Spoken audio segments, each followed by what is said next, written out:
In an old, forgotten neighborhood far from prying eyes, there stood an abandoned house, its edges crumbling, its windows shattered, and its doors creaking with every gust of wind.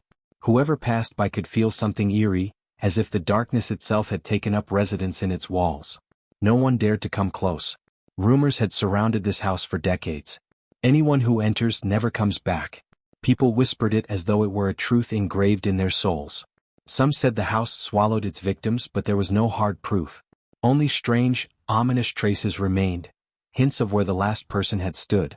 Laila, a lively girl in her 20s, was haunted by a deep sadness following the recent loss of her mother. She was trying to find some purpose in her life after that unbearable grief. One day, on her way home from work at the library, she overheard her friends talking about the haunted house. In a reckless moment, she decided to challenge her fears and confront the legends. Turning to her friend Nadia, a bold and strong-willed girl, she said, "What do you think? Let's go there tonight. Everyone's scared of it, but I want to see the truth for myself." Nadia smirked at her, a hint of disbelief in her voice. "You're crazy, but sure, why not?" That evening, Ahmad, a quiet, thoughtful young man with endless curiosity, joined them. They agreed to visit the house at night, where they could explore unseen by others. They brought flashlights with them, but little did they know, those would be the last lights they would ever see. The trio arrived at the house just past midnight. The darkness of the street seemed thicker here, as though even the moonlight was afraid to touch the house's grounds. The air was cold, heavy with an unnatural stillness. As they approached the rotting wooden door, they didn't even need to open it. It creaked open slowly as if it had been waiting for them. Ahmad hesitated for a moment, feeling a chill creep down his spine, but he shrugged it off, saying, "It's just old stories. There's nothing here." The moment they stepped inside, the air around them seemed to change. It became suffocating, thick and clinging. The walls seemed to whisper, soft, indistinguishable voices that made the hairs on the back of Layla's neck stand up. Nadia tried to stay upbeat, "Let's check this place out quickly and get out." But none of them knew that leaving was no longer an option.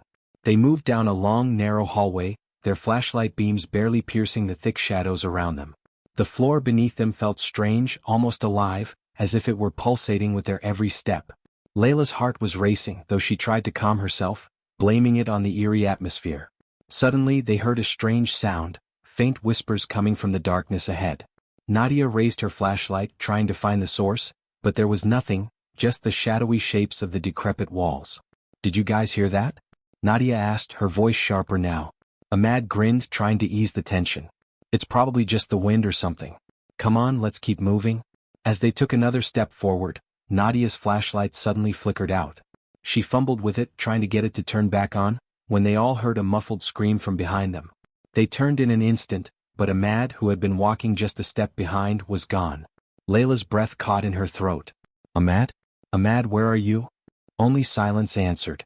The darkness around them seemed to grow denser, swallowing up the space where Ahmad had been standing just seconds ago. Layla's flashlight beam swung wildly, revealing nothing but the rotting wood of the walls. Nadia's voice trembled, betraying the fear she had been trying to suppress. "He was right here. He can't have gone far." But deep down they both knew. There was nowhere for him to go. Join our family and be part of our adventures. Just click the subscribe button now.